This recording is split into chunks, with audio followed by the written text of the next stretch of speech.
All right, folks. You know, most companies waste a lot of money on marketing. Well, the reason why is because they don't have a clear message. You're wasting money, or if you don't have a clear message. So Sage Tree gets it. Since 2005, Sage Tree has been helping companies connect with customers here in the San Diego and across the nation. Contact them today to get a better return on your investment from your marketing dollars. Go to sagetree.com to learn a whole lot more. I didn't get to say TBD. Yeah, I know. TBD? To that. I thought I'd give you a break. Sorry, Joe. Hey, so we're going to talk to an interesting guy. He's a buddy of mine, Alan Chandler. He's with Lonestar Firearms Defense. That's how you have to say it. Alan, are you there? I am. How are you doing today, Michael? Good, man. I'm doing really well. You have to say it that way, right? You have to Lonestar. Don't you have to kind of, I don't know if that's. You can say it in your life as long as you realize we're priority the Second Amendment every time you say that word. There you go. Lonestar Firearm Defense. Yeah, we're here to help. So Alan right? Alan's a firearms. He's an attorney. Tell him a little bit about your background. Okay, so I'm an attorney, 35 years. Yep. I'm licensed in California and Texas. I served 20 years in the military as an Army attorney and a field artillery officer. I ran the Army's criminal law division. I ran the Army's criminal appellate division. I did that for 20 years, 1 month and 6 days, and then I left the service and became a prosecutor in Dallas County. I did that. I'm a defense counsel. I've traveled to 20 states giving classes on legal self-defense, and I like the fact that you guys are listening here in San Diego and that you guys are putting out the word that we need to talk about what our rights are and protect those. And so we support that. Nice. And what made you start Lonestar Firearm Defense? Well, at the time we started it, a lot of rangers were reaching out and saying, hey, we've got a lot of folks who are new to guns. A lot of people signed up over the last couple of years, and they don't really get the third part of knowing what to do with a firearm. The first part, of course, is figuring how it functions and sending rounds down range. And the second part is maybe, if you're lucky, how to clean it. But nobody really talks about what happens if you actually use it to defend yourself, to protect yourself.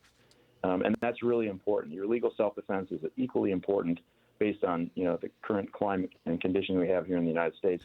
It's equally important to defending your life, defending your finances and making sure that, you don't go to jail for a lawful shooting. Yeah. So in essence, what your services are is it's a like a legal defense insurance. I know it's not technically insurance, but the idea is that if you get into any kind of self-defense situation and you need an attorney, you guys will, if you're a member of Lonestar, you guys will defend them, find the attorney, get them out of jail, do everything they need to restore their life, basically, right? Is that fairly accurate? It's pretty accurate, yes. We started as a Second Amendment company just to make sure that we put the word out. That's why we give these classes. Yeah. And then if you become a member and you support the Second Amendment, and we want you to join Lonestar, then as an additional benefit of supporting the Second Amendment, we give you an attorney, basically. We provide you with a hotline number so that 24/7 you can call if you're in an emergency and get an attorney on the phone. We think that's super important. Which is awesome, and I really appreciate it. And Alan, I've known you for years now, and I can't say enough good about you and your dedication, and it's very much appreciated. Now, you and I had a conversation I wanted to touch on the air here. You and I had a conversation about a month ago or so, where I was asking your opinion on the Rittenhouse case, and basically I made some comment of like, oh my gosh, the prosecutor really dropped the ball. He really messed this up. And you had a very interesting take on it. Do you remember the way you explained it to me, why he did what he did? I think we were talking about him pointing the weapon at the jury, right? Pointing the weapon at the jury and just kind of there were a bunch of bumbling. I mean, for lack of a better term, bunch of bumbling and just kind of outrageous, weird behavior and claims. But yeah, one of the things was he pointed the AR at the jury, muzzled the entire jury. But that's just one of like 10 weird things that he did. And I thought, man, how much stupider could this guy get? How much more incompetent could he get? But then you had a very interesting take on why he did what he did. Yeah, if a prosecutor is going to lose a case and they're really impassioned about it, right? This is something they really truly believe in. And they, in the middle of the trial, realize we're in deep doo-doo. Some of them, and not the good ones, but some of them will actually tube the case, and so they'll go for a mistrial. So what he was doing with these outrageous comments and his co-counsel also, and then pointing the weapon at the jury with the finger on the trigger, that can only be designed to get the judge to get a mistrial. And if you get a mistrial, then it's like, oh, we'll dismiss the jury, we'll reconvene, and we'll decide whether to do another trial. In that particular situation, the prosecution's like, okay, we learned a lot of things from the defense during their presentation, and we saw the way they attacked our witnesses. So we get to scrub all of that, start over again. Now we know what the defense is up to, and we can attack their case through our case in chief. So it's my belief he knew he was going to lose, and he was becoming more and more outrageous to see if he could get a mistrial. And defense did not bite on that. Our producer Rich is nodding his head in a very, this is very, very interesting. I think it is. I thought it was fascinating. Joe, did you ever anything like that ever cross your mind? I think it's really interesting. It's an interesting theory. Yeah, and I'd seen that before, and I thought that was a real good theory because you can't explain that because obviously the prosecutor was not a rookie, he was not a beginner, he knew better than that. And I think the judge even said that you know better than to be doing these things.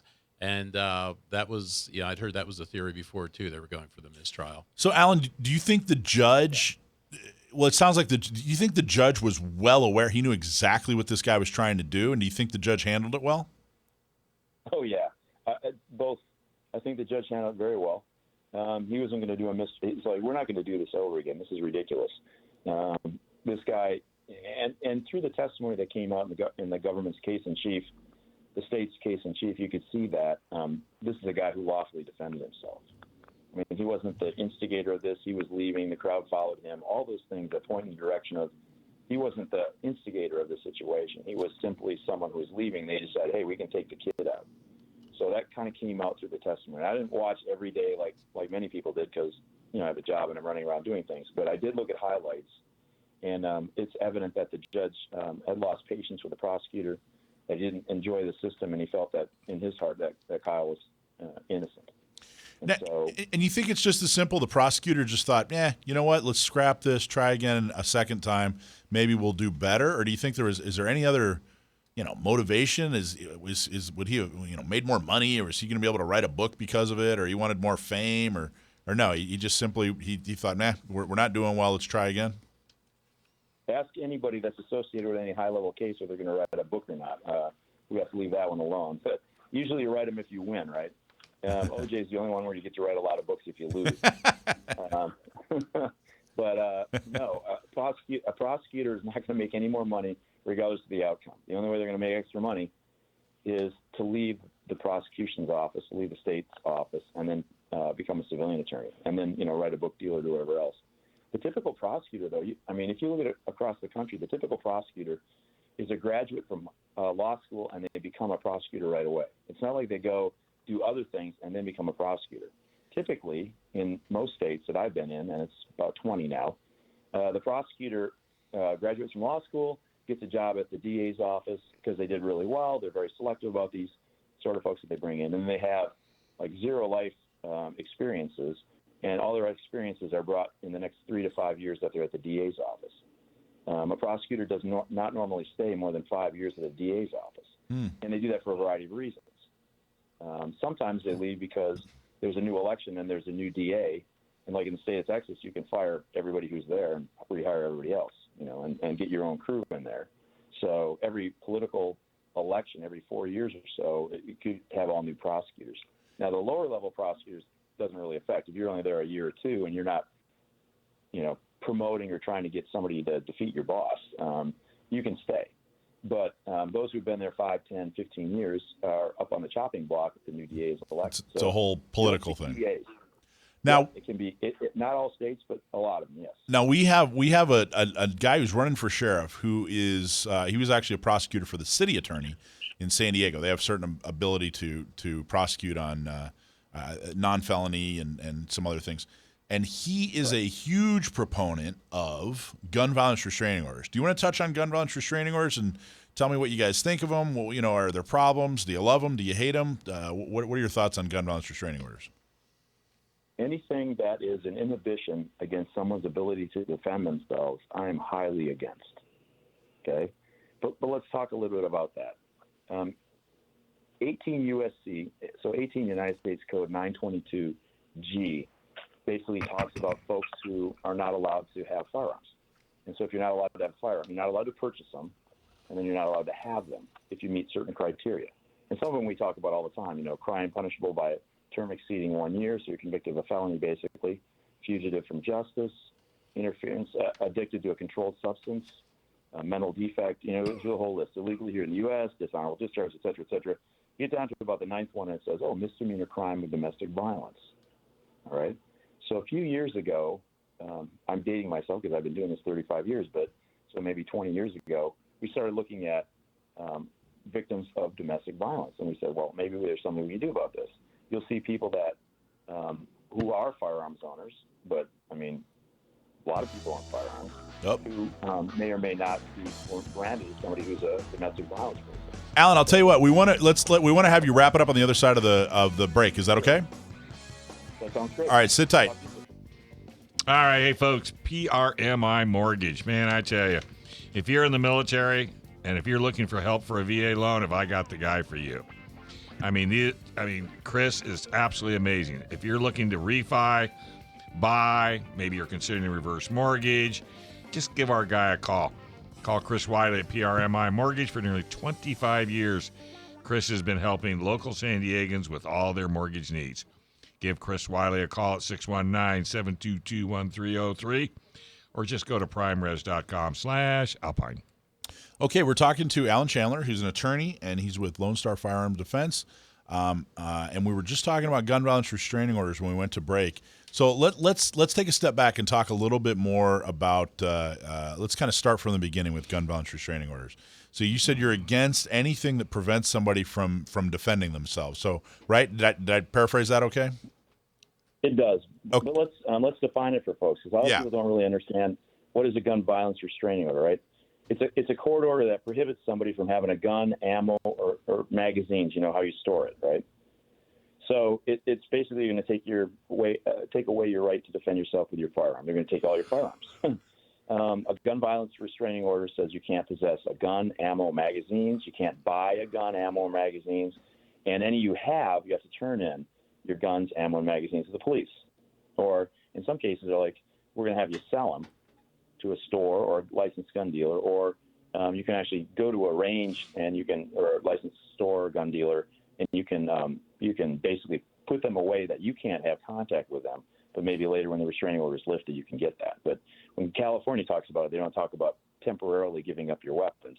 They want you to either sell it or dispose of them. And the people that can issue, the people that can initiate, is that the right?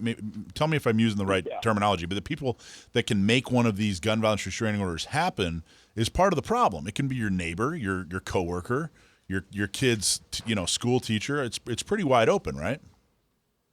Correct. The whole idea initially was, hey, you've got somebody in a domestic violence situation, for example, a husband and a wife, and one of them has a gun and is angry enough about the situation that they're going to come gun down the spouse.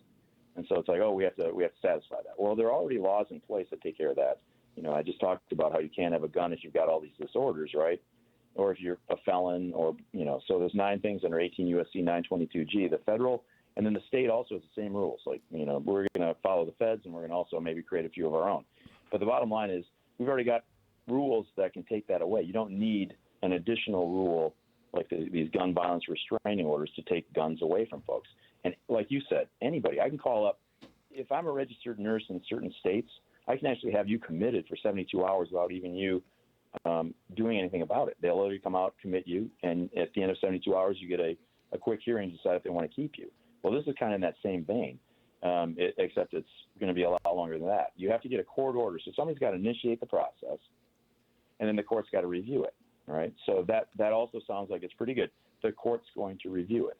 But the problem is anybody can do it. So initially, the first step is before the court can review it, they're going to take them.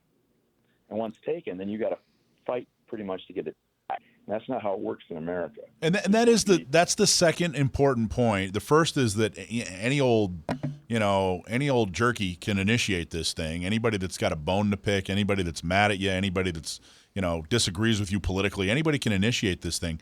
The second bad part is that your guns, your property, your self-defense gets taken away before you go to court. Correct. So it's And, due process is after. They take everything and then you go through due process. Right, and I can tell you by defending folks who have defended themselves with firearms, and once the state gets a hold of your weapon, they're reticent to give it back. So even if they clear you, they're like, well, you didn't do it, you did it in self-defense or whatever else, we're still not going to give you your weapon back. We're going to destroy it. And so that's a real problem, particularly if you've invested a lot of money in firearms. But the way they do it is what's insidious, right? They don't say you're violent. They put out there are ways to prevent gun violence. This is one of our ways to prevent gun violence. Well, it's not the gun that's doing the violence, right? If you got a violent individual, there are crimes and penalties and laws that will do something with that potentially violent individual, right? They'll argue, oh, well, it happens after the fact. Well, you can identify up front, if there are people who have issues, and you don't have to go in the middle of the night or early in the morning, 2 o'clock, and raid the house and take all the weapons and then send the guy to court to have to try to get them back. That's ridiculous. It's not preventing gun violence because guns don't commit violence. It's the person. So that's my first 2 takes on it. The other thing that I don't like, and I'm seeing across the country, are people who they'll take their kids, for example, in to get them treated, or you go to the hospital for whatever, and you fill out these forms, and on the form it says, does mommy and daddy have a gun at their house? Okay. Yeah. So doctors, dentists, and people, they're starting to be very intrusive and trying to find out, who has a gun, where they have them, and those kind of things. So California is very intrusive in this particular situation. I don't like gun violence restraining orders. I do like restraining orders in a certain situation, but it doesn't mean you take all your weapons first. Well, one of the things I'm pointing out, and again, correct me if I'm wrong. You're smarter than I am. You're an attorney. You stayed at a Holiday Inn Express last night. You're very smart. I get by on my good looks. We all know that. I mean, it's just let's just admit it. But Alan, it's not a rumor. Alan, It's not a rumor. Alan, Yes, sir. he likes spaghetti from Denny's. I do. Who doesn't? Jeez There you go. Louise. Finally, an ally. Come So- on, that's nectar of the gods. Guys. Oh, So, but one of the problems is when they first came up with this idea to pass this law to invent gun violence restraining orders. They said, look, we're only going to use these in specialized cases. This is just going to be a preventative measure in certain situations. Blah blah blah blah blah. And now it's standard practice in many, many, many departments. So no matter if there's a need for a gun violence restraining order or not, they just issue them. How do you get rid of it? How do we get rid of gun violence restraining orders? Yeah. Well, we'd have to undo the law. We have to get the right people elected and say, hey, you know what? We're getting rid of this law. But it could be done. Absolutely. Oh, And that's a absolutely. goal of ours. Yep.